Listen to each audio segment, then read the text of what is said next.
So we did a video yesterday about what I would view as Europe's future defense plan, because there are a lot of lessons that every European country, including, again, my own here in the UK, need to learn from this war. And I will admit I came across a bit doomerish, but it is quite a lot of serious questions do need to be asked. We need to be thinking about ways that we can really pile on more pressure, ways that we can look maybe that can bring a quicker way into this war. Long range missiles would certainly help, certainly help in the long run. But this is a constant thing that we have been talking about that's been bubbling in the background, but we won't know.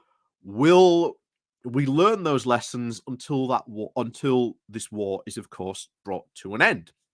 But how might this war be brought to an end? Well, one thing that has been the constant question, and something that the West has been particularly good at, is pretty much almost destroying the economy of Russia. Now, a lot of people, and of course the pro-Russia side, will say, oh, what do you mean? Russia's economy is great. It's booming. Is it? Because since this war began, since the sanctions really started setting in, Russia has stopped putting out any form of economic information. And just a couple of months ago, according to Russia, even though every single other country in the world was being affected by inflation, according to Russia's central bank, there was no inflation in Russia. Russia wasn't having any inflation problems. And just a couple of weeks ago, they had to come out and say, oh, well, actually, yeah, there are some inflationary problems. So the true state of the Russian economy is very, very much unknown. But as we'll look into in a moment here, it is not in a good state. It is really not in a good state. And you add to this, potentially, OPEC is about to do something as well, which could also cause Putin's war economy huge problems. Huge problems. So this, as far as I'm concerned, is a very, very good news video for this, to sort of contrast with the last video. But before we do go getting into this, please remember to click on the like, share, and subscribe buttons. And of course, down below, there are links to my Patreon page, the one after link called Buy Me Coffee, where you can buy me coffee, the YouTube thank you button, and of course, as always, there's the Pony Club down below as well. So let's crack on them into this first one. This comes from Fortune with the title of "The Russian Economy Cannot Sustain Putin's War on Ukraine Much Longer, Expert Says." So the Russian economy is now in a much worse shape than it looks, which could potentially force Vladimir Putin to stop waging war on Ukraine as early as next year. And remember, there's already been stuff circulating now of next year with peace talks. And this might be the reason why. So according to the economist and author Anders Åslund, a recent op-ed on Project Syndicate, that he cited financial, technological, and demographic headwinds now weighing on Russia's economy that is now headed for near stagnation, and an estimate on the Western sanctions are now reducing the GDP by 2 to 3% each year. Moreover, the situation will now only get worse for Putin, perhaps even impeding his campaign of aggression against Ukraine. He noted that Ukraine's spy service claimed last month to have Russian documents that indicate the Kremlin wants to conclude the war as soon as late 2025 amid now tightening economic and financial pressures. Whether true or not, this scenario would make sense. Åslund, who of course wrote Russia's Crony Capitalism, The Path for the Market Economy to Kleptocracy, again, that's his book, said, for one thing, the Western sanctions have stoked hidden inflation. While in Russia, they are now trying to prevent it from raising funds on, of course, the global financial markets, have now instead forced it to rely on its reserves. Those reserves have been increasingly dwindling, very, very much so throughout this war. And of course, we've frozen a lot of their assets that they had abroad, so they don't have access to those either. So, amid all these constraints, the Kremlin has now limited its annual budget deficit to 2% of GDP, or about $40 billion. But given that liquid reserves in Russia's National Wealth Fund have all been now whittled down to about $55 billion as of March, and state reserves should run out next year, he said.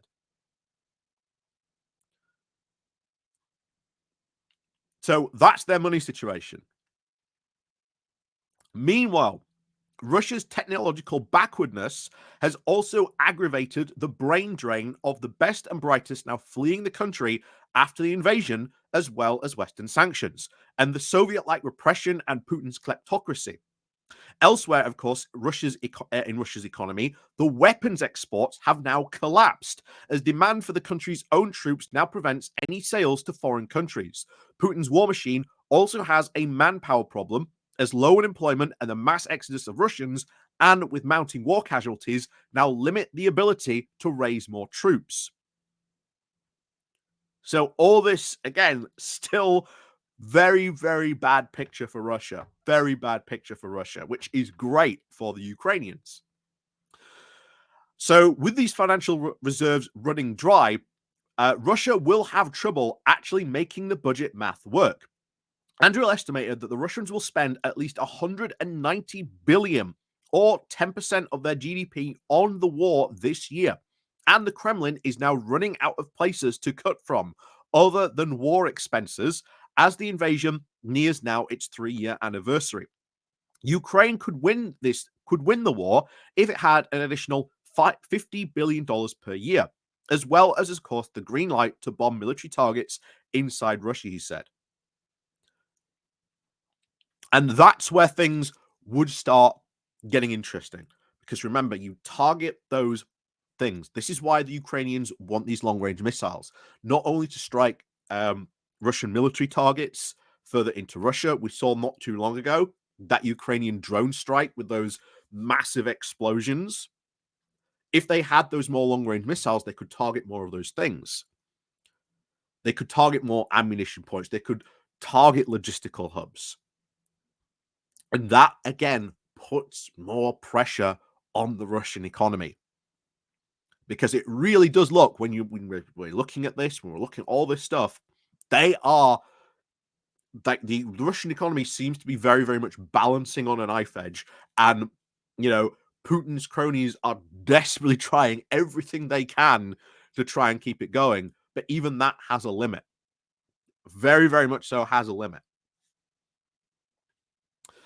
So others have, of course, issued very dire assessments of Russia's economy. The Bank of Finland's Institute for Emerging Economies published a report last Thursday that said that the growth will slow to just 1% in 2025 and 2026 from 2 to 3.5 this year. To maintain, of course, its current growth rate, Russia would have to make major gains in now productivity, but that is highly unlikely because of all the investment now going into the military and the war, the report said. Labor shortages and now the inability to buy spare parts or even new equipment from the West will also hinder economic growth, it added. Given Russia's myopic policy shift, conditions now in its wartime economy could change suddenly, the report said. So, as you can see, Russia's economy not doing very well at all. But it could get even worse. It could be about to get even worse because there's this little thing called OPEC. And OPEC is a collection mostly of the Middle Eastern oil-producing nations that came together and have proven to be an incredibly powerful economic force, especially when it comes to oil. It's part of the reason why we don't have North Sea oil production anymore because of OPEC. But they are doing something now which could also put even more pressure, because one of the things that Russia has been doing to all this, even though they've had oil sanctions, they've been selling cut price oil to India and China to try and keep their economy afloat, to the point where last year, if you may remember, the Russian economy, for a oil-rich nation, ran out of oil and people couldn't heat their homes. For a country like that to be in that situation, that's bad. And partly because they've been selling oil at knockdown prices, it meant that to make a profit, they've had to sell more oil, which has then meant less oil to use then domestically. Will this situation potentially happen again this winter in Russia? That is likely. That could be very likely. But this could now make things even worse for Russia, because OPEC is about to do something else as well in this. Because it is doing this. So this comes from Politico. Putin's war economy now faces pain if the Saudis sink global oil prices. So this is going to affect Putin's war economy even more. So let's get into this. Moscow will be starved for even more funds to run its war economy if Saudi Arabia delivers on its plan to hike crude oil production to its own position, to protect now its own position as a global oil kingpin.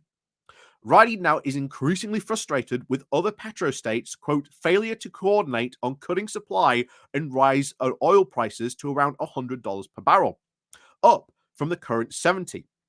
Oil traders say that Saudi Arabia is now set to respond by flexing its own muscles and turning the tables on small producers, by exporting more oil itself to grab a bigger market share and more profits, even as prices fall.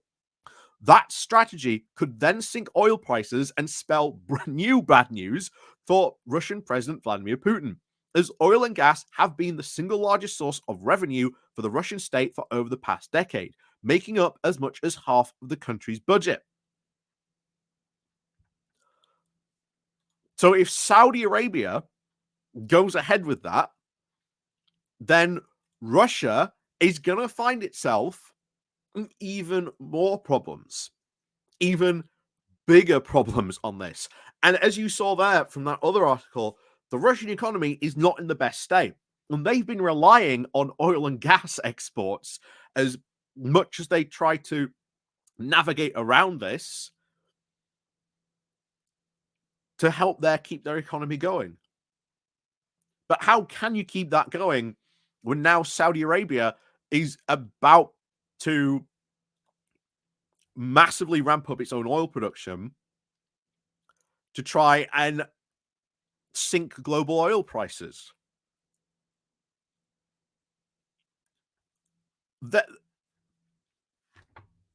There's a lot of bad news, I think, for coming for Russia. And to be honest, like I say, that's fantastic news. It really is fantastic news. But remember, Putin did this to his own country, and the Russian people should be very, very aware of that. Unfortunately, they're not, many of them. But that's the state. And their war economy right now, I think, given all that, I think it's on a knife edge. I think it's on a knife edge, and it could only take like an economic disaster or something like that happening in Russia, and it's gone. You've already seen the reserves are practically running dry because it's all going into this war.